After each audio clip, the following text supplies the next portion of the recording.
Louvado seja Jesus Cristo, nosso Rei poderoso, verdadeiro e justo. Convido a igreja a abrir suas Bíblias no Evangelho de João, capítulo 18.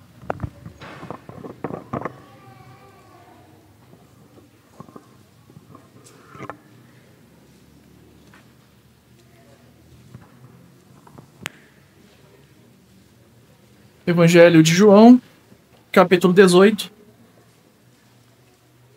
Vamos ler do versículo 33 ao 40.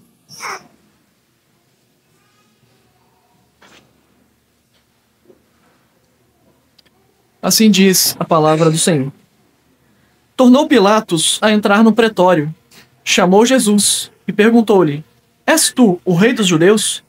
Respondeu Jesus: Vem de ti mesmo esta pergunta, ou te disseram outros a meu respeito? Replicou Pilatos: Porventura sou judeu? A tua própria gente e os principais sacerdotes é que te entregaram a mim. Que fizeste? O versículo 36.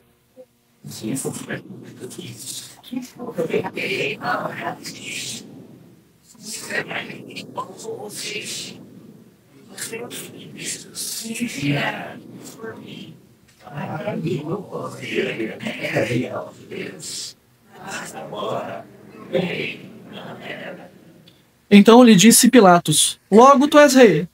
Respondeu Jesus: Tu dizes que sou rei. E para isso nasci, e para isso vim ao mundo, a fim de dar testemunho da verdade. Todo aquele que é da verdade ouve a minha voz. Perguntou-lhe Pilatos: Que é a verdade? Tendo dito isto, voltou aos judeus e lhes disse: Eu não acho nele crime algum. É costume entre vós que eu vos solte alguém por ocasião da Páscoa. Quereis, pois, que eu vos solte o rei dos judeus? Então gritaram todos novamente: Não este, mas Barrabás. Ora, Barrabás era salteador. Curve sua cabeça, feche seus olhos. Oremos mais uma vez ao nosso Senhor. Ó Senhor, gracioso, bondoso, misericordioso, poderoso, nós te louvamos mais uma vez. Reconhecemos as maravilhas que o Senhor tem operado no nosso meio. Reconhecemos, ó Pai, que o Senhor tem se revelado a nós por meio da Tua palavra e tem nos instruído a sermos cada vez mais semelhantes a Cristo Jesus, o nosso Senhor. E neste momento em que nós lemos a Tua palavra e nos preparamos para ouvir a pregação desta noite, pedimos, ó Pai, que o Senhor prepare o nosso coração, de modo que ele seja um solo fértil para a Tua mensagem nesta noite, de modo que sejamos edificados aqui, corrigidos de nossos pecados, de modo que sejamos consolados acerca das dificuldades que nos cercam e que cada vez mais conformados nós sejamos à imagem de Jesus Cristo, nosso Senhor. É no nome dele que nós oramos, te agradecemos e pedimos a Tua iluminação neste momento. Amém. Meus irmãos, se o Senhor assim permitir, hoje estamos começando uma minissérie de 2 sermões nesta passagem que nós lemos aqui. O julgamento de Jesus, mais especificamente diante de Pilatos, do interrogatório que Pilatos fez com ele, nos ensina importantes lições sobre o nosso Senhor Jesus e sobre a nossa própria natureza, pecadora e rebelde. Portanto, nessa minissérie, cujo tema geral seria o que o julgamento de Jesus nos ensina, nós vamos começar hoje vendo o que este julgamento nos ensina acerca do nosso Senhor Jesus. Estamos aqui em uma passagem bastante conhecida de todos nós. É muito conhecido que Pilatos, ali no poder de julgar Jesus, lavou as suas mãos, entregando então Jesus para ser morto na cruz. Mas o que aconteceu antes de Pilatos entregá-lo para a morte, de enviá-lo para a cruz, é digno da nossa atenção. Jesus está aqui, neste momento, diante do governador romano, Pôncio Pilatos. Naquele tempo, a Judéia estava debaixo da autoridade romana, do Império Romano. E os judeus, então, pagavam impostos aos romanos e deveriam servir ao Império de várias maneiras, não podendo, por exemplo, executar o seu próprio sistema legal se os romanos proibissem. Pilatos certamente tinha ouvido a fama de Jesus. E então ele está ali diante deste homem que havia movido multidões até ele e que agora está sendo entregue como um criminoso. Este governador romano deve ter pensado: como é possível este homem que até poucos dias atrás estava entrando em Jerusalém, sendo aclamado por todo o povo, agora está sendo entregado como um criminoso, acusado de uma série de crimes, recusado pelos seus irmãos, pelos membros da sua própria nação. Alguma coisa errada está acontecendo aí.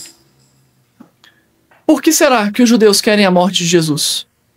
Por que será que eles o acusam destes crimes? Será que realmente Jesus é uma ameaça para este povo? Ou pior, será que Jesus é uma ameaça para Roma?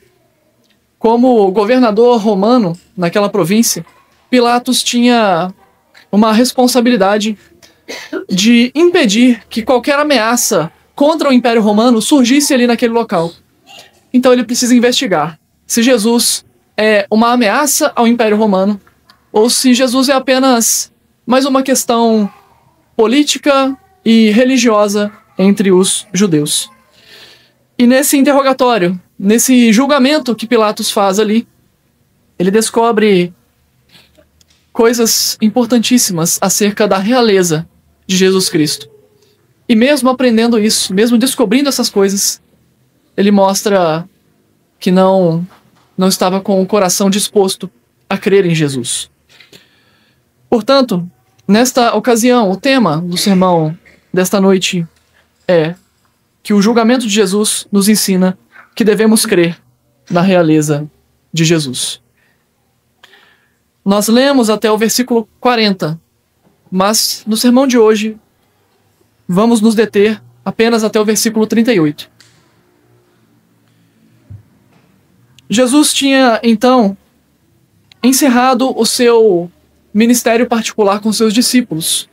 No iniciozinho do capítulo 18, Jesus tinha encerrado ali a sua oração sacerdotal em um período no qual ele esteve retirado com seus discípulos, ensinando a eles algumas últimas coisas, algumas últimas lições acerca do seu reino. E então ele se dirige com os discípulos para o jardim no Getsemane. Ali ele é traído por Judas, é vendido para as autoridades judaicas, para os sacerdotes, para os fariseus. E então ele se entrega. Ele não resiste, mesmo tendo todo o poder para impedir aquela situação. Jesus se deixa ser preso. Ele se deixa ser levado prisioneiro ali, algemado, amarrado. Ele é levado à presença de Anás e Caifás, o sumo sacerdote. É ali interrogado uma primeira vez. E decididos de que queriam a morte de Jesus, estes líderes conduzem Jesus Cristo a Pilatos. Eles queriam que Jesus fosse morto. Mas o governo romano sobre a Judéia não permitia que os judeus executassem a pena de morte. Somente os romanos poderiam executar a pena de morte. E é interessante nós pensarmos nisso, porque o meio tradicional dos judeus de executarem essa pena era pelo apedrejamento. Mas Jesus foi crucificado, que é uma forma romana de executar os criminosos.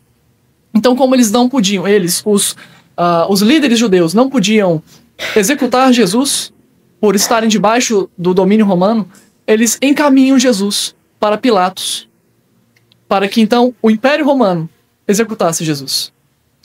Mas eles precisavam de um bom motivo para isso. Eles precisavam acusar Jesus de crimes realmente graves, crimes que realmente seriam entendidos ali pelo governador Pilatos como passíveis de pena de morte. E então, nós chegamos no versículo 33. Tornou Pilatos a entrar no pretório, chamou Jesus e perguntou-lhe: És tu o rei dos judeus? Pilatos entra novamente no pretório. O pretório era a residência do governador romano, ali naquele local onde ele estava exercendo a sua função. Além de ser a sua residência pessoal, era também o local onde ele realizava os julgamentos, os interrogatórios e dava ali o seu veredito acerca de questões legais e jurídicas. Então, ele volta a entrar no pretório, porque uma vez que os judeus entregaram Jesus, ele estava do lado de fora. Uma consideração muito importante a fazermos é que era período da Páscoa. E os judeus se recusavam a frequentar ambientes de gentios, porque eles entendiam que, frequentando esses lugares, eles estariam impuros, cerimonialmente impuros, e não poderiam celebrar a Páscoa. Portanto, os líderes judeus, os sacerdotes, ficaram do lado de fora do pretório, enquanto Pilatos interrogava Jesus lá dentro. Eles entregaram Jesus, acusaram Jesus de alguns crimes e permaneceram do lado de fora. Então Pilatos entra no pretório, na sua residência, chama Jesus e então pergunta: És tu o rei dos judeus? Pilatos tem uma preocupação apenas, e é uma preocupação política. Ele não está muito interessado, ou melhor, ele não está nem um pouco interessado nas questões religiosas dos judeus. Mas ele pergunta se Jesus é o rei dos judeus, porque foi justamente disso que os judeus, os sacerdotes ali, os líderes, o acusaram. Se nós olharmos no Evangelho de Lucas, veremos como Jesus foi acusado, especialmente no capítulo 23, versículo 2. E ali passaram a acusá-lo, dizendo: Encontramos este homem pervertendo a nossa nação, vedando pagar tributo a César. Opa, como assim? Alguém que não paga tributo a César, alguém que não paga impostos ao Império Romano, é alguém considerado perigoso. E além disso, afirmando ser ele o Cristo, o rei. Sob essas acusações, os judeus que entregaram Jesus tinham o plano de que Pilatos realmente reconhecesse Jesus como uma ameaça. Porque alguém que fazia milagres, alguém que batia de frente com os fariseus, com os saduceus, isso não era nem um pouco importante para Pilatos. Mas você dizer que Jesus era alguém que recusava e ensinava que o povo não deveria pagar impostos, e que a si mesmo se fazia rei, isso sim era um sinal de alerta. Isso sim preocupava o Império Romano. Qualquer um que se levantasse contra esse império, qualquer um que se fizesse rei e pudesse ter a mínima possibilidade de ser um líder militar contra o Império Romano, esse deveria ser eliminado. Então a liderança judaica, que entregou Jesus para este julgamento, tinha um plano. Vamos acusá-lo de coisas que o Império Romano de modo algum vai perdoar. Então Pilatos pergunta a Jesus: És tu o rei dos judeus?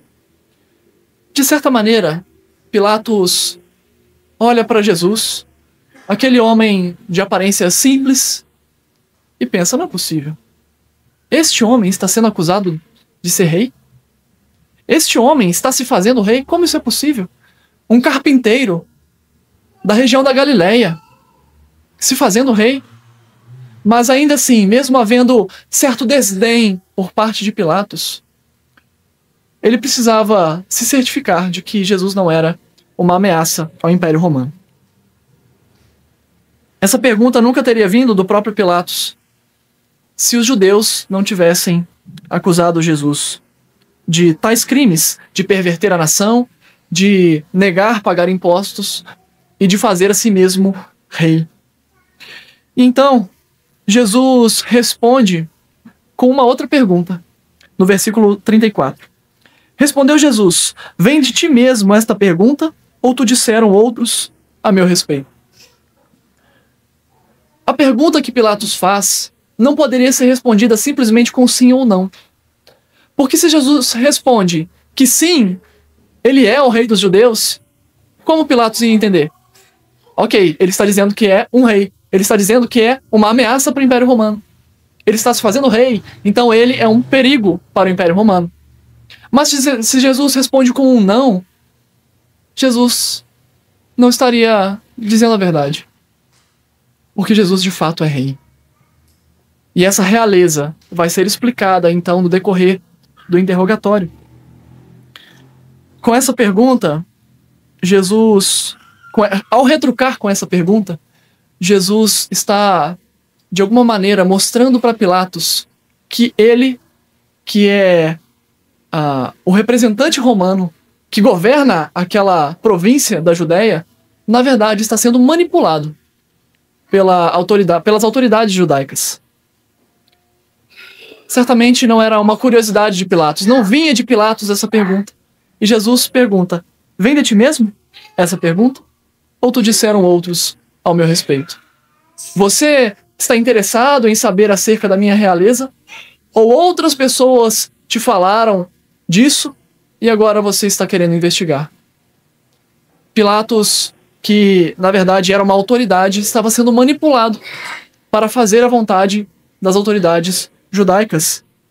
E ao retrucar com essa outra pergunta, Jesus deixa muito claro que aquele que está na posição de interrogar, na verdade é uma marionete da liderança judaica ali naquela ocasião. E então Pilatos novamente vai responder Jesus, ele que é o interrogador, que estava então sendo interrogado, novamente replicou Pilatos: porventura sou judeu?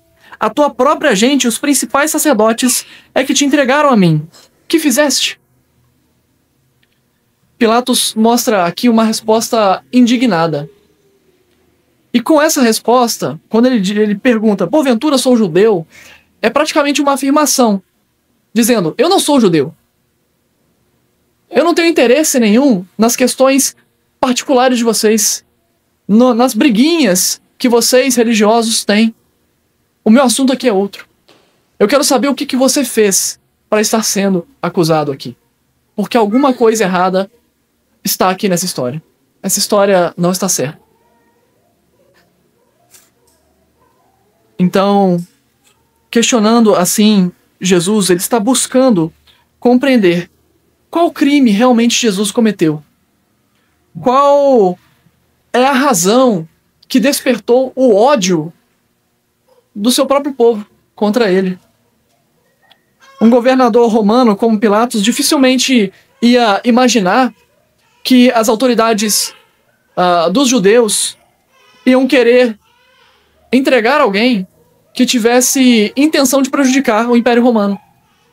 Pelo seguinte, em vários momentos, os próprios discípulos de Jesus perguntavam para ele, mestre, é chegado o tempo em que o Senhor irá restaurar o reino a Israel?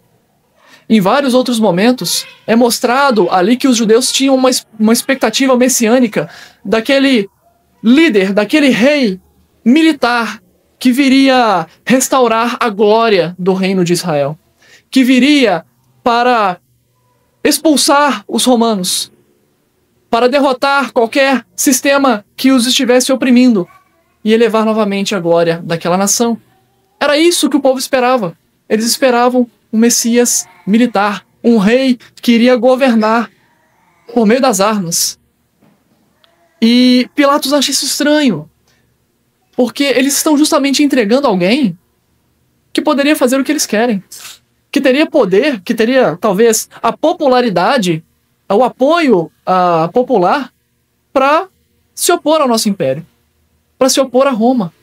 Então tem alguma coisa estranha. O que você fez de fato para ser entregue a mim? Pilatos já percebeu que essa história não está batendo, que as acusações feitas contra Jesus não são de fato genuínas, não são de fato verdadeiras. Alguma coisa está ainda mal explicada. E é então que Jesus vai responder e vai explicar qual é a sua realeza. Nós devemos crer na realeza de Jesus, primeiramente, porque Jesus é rei de um reino superior aos reinos terrenos. E Jesus vai deixar isso claro, então, aqui no versículo 36. Respondeu Jesus: o meu reino não é deste mundo. Se o meu reino fosse deste mundo, os meus ministros se empenhariam por mim, para que não fosse eu entregue aos judeus. Mas agora, o meu reino não é daqui. Essa resposta que Jesus dá, quando Pilatos pergunta o que ele fez, explica que ele de fato é rei. Jesus está aqui dizendo claramente que é rei. O meu reino não é deste mundo. Mas a forma como ele responde elimina, no entendimento de Pilatos, qualquer ameaça a Roma. Quando diz que o reino dele não é deste mundo, Pilatos logo entende que Jesus não está falando de um reino físico, de um reino terreno. Não que ele se importe com o reino dos céus, com o reino de Cristo, com o reino de Deus. Mas ele entende, olha, ele está falando de outra coisa. Não é um reino militar. Não é um lugar cercado por territórios bem dividido. Não, ele não está falando disso. É outra coisa. Já diminui muito o medo, o temor de Pilatos de que Jesus fosse uma ameaça ao governo romano. Jesus então diz: o meu reino não é deste mundo. E meus irmãos, o reino de Cristo vai muito além deste mundo. Quando Jesus diz que seu reino não é deste mundo, ele mostra que a origem do seu reino não é nessa terra. Não começou com combates, com armas, com homens fortes tomando à força territórios e governando sobre outros. É um reino que vai muito além disso. É um reino que abrange muito mais do que meramente regiões geográficas. E Jesus então vai deixar muito claro que seu reino não é deste mundo e que não representa uma ameaça política a César, quando ele coloca aqui uma hipótese. Ele diz o seguinte: se o meu reino fosse deste mundo, os meus ministros se empenhariam por mim, para que não fosse eu entregue aos judeus.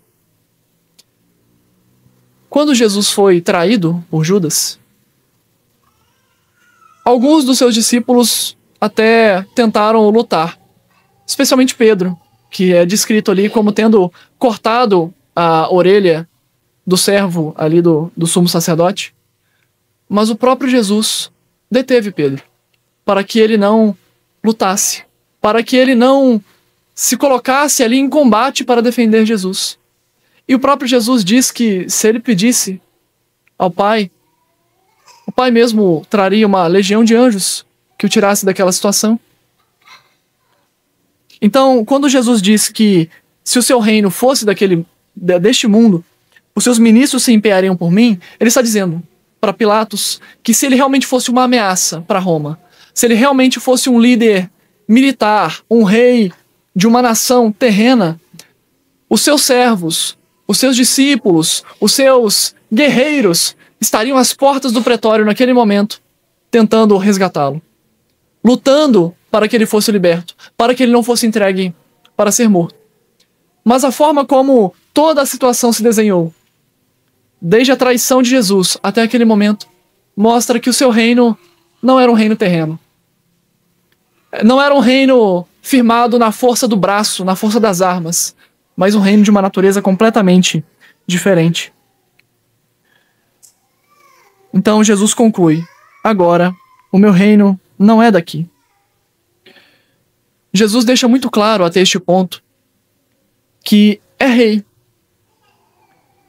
Nós devemos crer na realeza de Jesus, primeiramente porque ele é um rei de um reino muito superior e muito diferente dos reinos terrenos.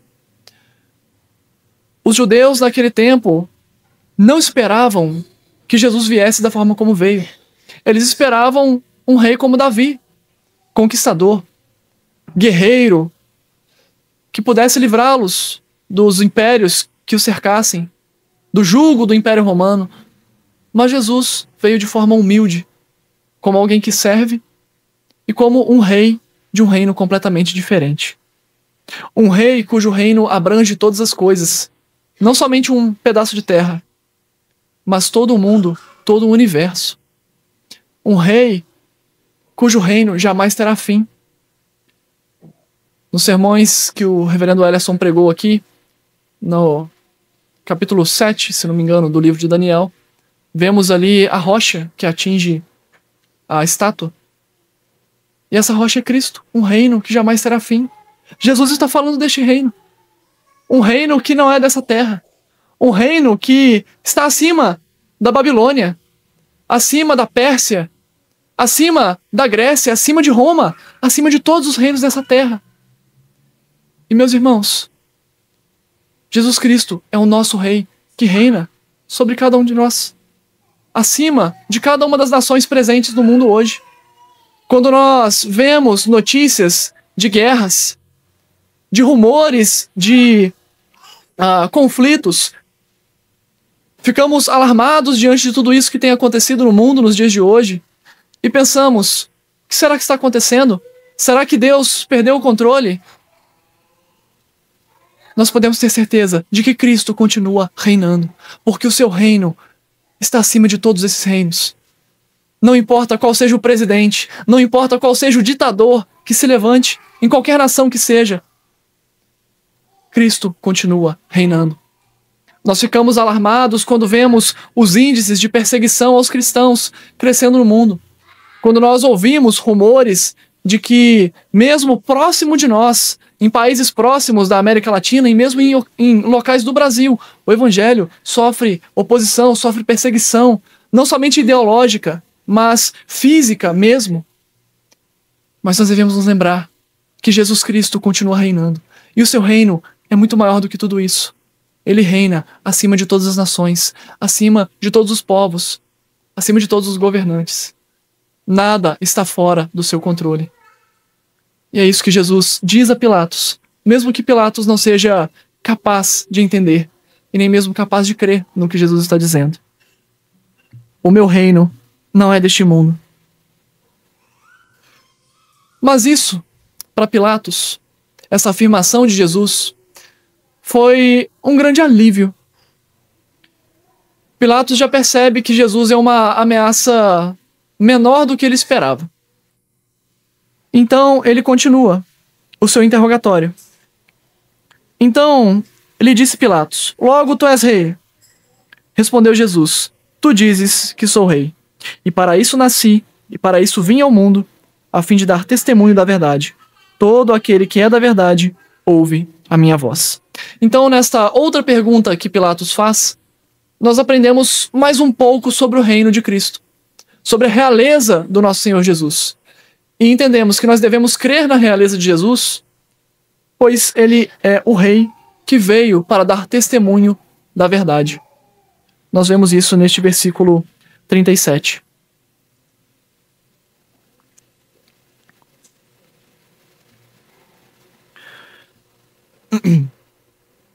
Pilatos, então, faz uma pergunta para Jesus que é praticamente uma conclusão. Logo, tu és rei. Aqui temos mais uma espécie de deboche, uma espécie de desdém por parte de Pilatos. Mas ele conclui, então, que Jesus está se fazendo rei, está afirmando que é rei em alguma medida. Ele tira, então, essa conclusão correta, né, de que Jesus, de que o que Jesus disse implica que ele é algum tipo de rei. E então, quando Jesus responde dizendo, tu dizes, o próprio Jesus está confirmando essa conclusão de Pilatos. Está confirmando que Pilatos chegou a uma conclusão correta. Sim, Jesus é rei. Jesus está dizendo para Pilatos, sim, eu sou rei. Mas não como você imaginou a princípio. Jesus então explica qual é o seu propósito, qual é a sua missão, para que ele veio para essa terra. E ele diz, eu para isso nasci, para isso vim ao mundo, a fim de dar testemunho da verdade. Todo aquele que é da verdade ouve a minha voz. O propósito da vinda de Cristo a este mundo, o fato dele ter encarnado, ter se humilhado, não julgando como usurpação o ser igual a Deus, é para dar testemunho da verdade. Meus irmãos, a verdade não é múltipla. A verdade é uma só. E Jesus veio para dar testemunho, para confirmar, para ensinar esta verdade. Em um tempo que nós vivemos, onde a verdade é relativizada, encontra várias faces e a verdade para uma pessoa é completamente diferente para outra, nós devemos crer que Jesus é um rei que veio para dar testemunho da verdade. Ele é o caminho, a verdade e a vida. Ele veio para isso. Ele veio para revelar plenamente o Pai. Os discípulos de Jesus, quando ainda não haviam entendido o que Jesus estava fazendo, não haviam entendido quem Jesus de fato era, viram para Jesus e perguntam, e pedem: Senhor, mostra-nos o Pai e isso nos basta. E Jesus então os repreende, especialmente Filipe, que fez a pergunta: Ah, Filipe, há tanto tempo estou convosco e ainda não entendeste? Quem vê a mim, vê o Pai. Jesus Cristo é a plena manifestação, é o ápice da revelação de Deus. Ele veio para ensinar a verdade, para deixar claro o plano do nosso Deus, a salvação do nosso Deus, mediante aqueles que creem e que seguem, que obedecem essa verdade. E Jesus, então, continua dizendo que todo aquele que é da verdade ouve a minha voz. Quando Jesus estava ainda em particular ensinando os seus discípulos, ele diz que é o bom pastor, que dá a vida pelas ovelhas. Ele diz também que as suas ovelhas ouvem e atendem a voz do bom pastor. Quando Jesus diz aqui para Pilatos que todo aquele que é da verdade ouve a sua voz, ele está dizendo que ele, de fato, é aquele que é o bom pastor, que dá a vida pelas suas ovelhas, e as suas ovelhas o obedecem. As suas ovelhas seguem e acatam aquilo que ele diz. Seguem os seus ensinamentos. Então Pilatos deve pensar: bom, você não deve então estar pregando uma verdade, ensinando uma verdade que agradou ao seu povo. Talvez seja uma verdade diferente, porque eles simplesmente te entregaram. Eles simplesmente estão te entregando como um criminoso. Mas aqui está a grande questão. Aqueles que entregaram Jesus não eram das suas ovelhas. Eles não ouviram a verdade, mesmo que a verdade tenha sido pregada para eles tantas vezes. Mesmo diante de tantos sinais, de tantos prodígios que Jesus realizou entre os judeus naquele tempo, eles não creram. Eles não ouviram a voz de Jesus. Mas Jesus deixa claro que todo aquele que é da verdade ouve a sua voz, segue, procura viver de acordo com essa verdade. Nós aprendemos então a necessidade de nos firmarmos na verdade do Senhor, na palavra do nosso Deus. Como nós ouvimos hoje a voz do nosso Senhor?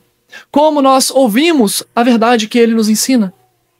Através das Escrituras. Não é revelação particular. Não é qualquer profetada que alguém vire para você e fale: eis que te digo. Meus irmãos, a nossa única regra de fé e prática é a Escritura, por meio da qual o Senhor manifesta a sua verdade, manifesta a sua vontade e nos ensina acerca de quem Ele é, daquilo que Ele requer de nós. As Escrituras mostram a verdade da nossa natureza caída, pecaminosa. Quando o mundo vai dizer que não, o pecado não existe. Existem desvios morais. Existem problemas emocionais que tomam as vestes no lugar do pecado. O pecado, a nossa realidade de pecadores tem sido suavizada nos nossos dias, porque a verdade tem sido negligenciada. Muitos pregam Jesus da forma como querem, e tem uma variedade de Jesus sendo pregados por aí, de acordo com cada ideologia, com cada filosofia, com cada teoria, enfim, porque a verdade tem sido deixada de lado. Porque estes não são da verdade, porque não ouvem a voz do nosso Senhor, não ouvem verdadeiramente a voz do nosso Senhor, como ele se manifesta. Portanto, nós devemos nos empenhar em crescer no conhecimento dessa verdade, ter a palavra de Deus em alta conta. Nós não podemos em nenhum momento tê-la como algo supérfluo na nossa vida. Nós valorizamos muito pouco as Escrituras, meus irmãos. Nós valorizamos muito pouco aquilo que manifesta Cristo, que revela Jesus Cristo, que revela a vontade de Deus. Nós devemos nos dedicar em conhecer e obedecer essa verdade cada vez mais. E em terceiro lugar, no versículo 38, nós vemos que devemos crer na realeza de Jesus, pois Jesus é o Rei justo e sem pecado algum. Perguntou-lhe Pilatos: que é a verdade? Tendo dito isto, voltou aos judeus e lhes disse: eu não acho nele crime algum. Pilatos tinha um entendimento fortemente helenizado, ou seja, um pensamento moldado por uma filosofia grega. O Império Romano havia dominado o Império Grego, mas não eliminou as influências gregas. Pelo contrário, absorveu muito do que pôde, incluindo a sua filosofia, em grande parte. Então Pilatos, de certa forma, como romano, pensava muito como grego também. E quando Jesus começa com esse assunto de verdade, de um reino que não é terreno, um reino que está além disso, Pilatos deve ter imaginado: estou diante de mais um filósofo. E ser filósofo não é crime. Então ele responde: o que é a verdade? Desdenhando completamente daquilo que Jesus falou. E é interessante que ele faz essa pergunta justamente àquele que é a verdade. O caminho, a verdade e a vida. Ele pergunta para a verdade o que é a verdade. Mas ele não creu na verdade. E ele pensa: olha, eu estou diante de alguém que não é uma ameaça. Concluí aqui o meu julgamento. É mais um filósofo, talvez. Talvez seja mais algum líder de algum movimento religioso ou filosófico. Mas, ufa, não é problema meu. Então ele se volta aos judeus e dá o seu veredito final. A conclusão que ele chegou após interrogar e investigar detidamente Jesus naquela situação: eu não acho nele crime algum. Vocês estão acusando este homem de sedição, de rebelião contra o Império Romano, de fazer a si mesmo rei. Mas não é bem isso não. Eu constatei que é outra coisa. Ele até diz que é rei, mas é um tipo de rei que não é uma ameaça para o meu reino. Portanto, ele é inocente. Este homem não deve ser condenado à morte. Jesus recebe do governador romano o veredito de que é justo, de que é inocente. Em outras passagens relatadas por outros evangelistas, vemos registrado o fato de que a esposa de Pilatos, atormentada em sonho, vai para ele e diz: não se envolva com este justo, pois eu fui atormentada em sonho por conta dele. Desde então, Pilatos já estava sendo preparado pelo próprio Senhor para decretar que Jesus Cristo é justo, para reconhecer que não havia em Jesus pecado algum. Não havia nele crime algum, não havia nele razão alguma para ser condenado à morte como ele foi. E o seu veredito não agrada nem um pouco os judeus, porque eles queriam que Jesus fosse morto. Movidos por ciúmes, movidos por frustração com relação às expectativas que tinham sobre Jesus, eles queriam que Jesus fosse morto. fosse executado na cruz. Somente Pilatos poderia determinar isso. E Pilatos reconhece que Jesus é inocente. É claro que a história não acaba aqui. Ela continua, mostrando que Jesus realmente foi para a cruz, após alguns outros acontecimentos. Mas é muito importante esse veredito de Pilatos. Porque se Jesus tivesse sido morto no início do seu ministério, talvez por um grupo de salteadores durante as suas peregrinações, ou mesmo pelos judeus, naqueles tumultos em que eles pegavam em pedras para atirar em Jesus quando ele se fazia igual a Deus, a obra de Cristo não estaria completa. Era necessário que Cristo cumprisse toda a sua obra, obedecesse perfeitamente à lei de Deus, de modo que a sua obediência fosse atribuída, fosse imputada àqueles por quem ele morreu. Era essencial que, diante do governo humano, Jesus fosse declarado justo, a fim de que sua justiça fosse de fato manifesta, a fim de que nós possamos ter certeza de que o sacrifício de Cristo naquela cruz não foi em vão, de que o justo foi entregue pelos injustos, de que ele que não tinha pecado algum morreu no meu lugar, morreu no seu lugar, para que o seu pecado fosse pago, para que o seu pecado fosse perdoado. Por conta da justiça de Cristo, reconhecida por Pilatos aqui, nós podemos ter certeza de que a obra de Cristo cumpriu o seu propósito.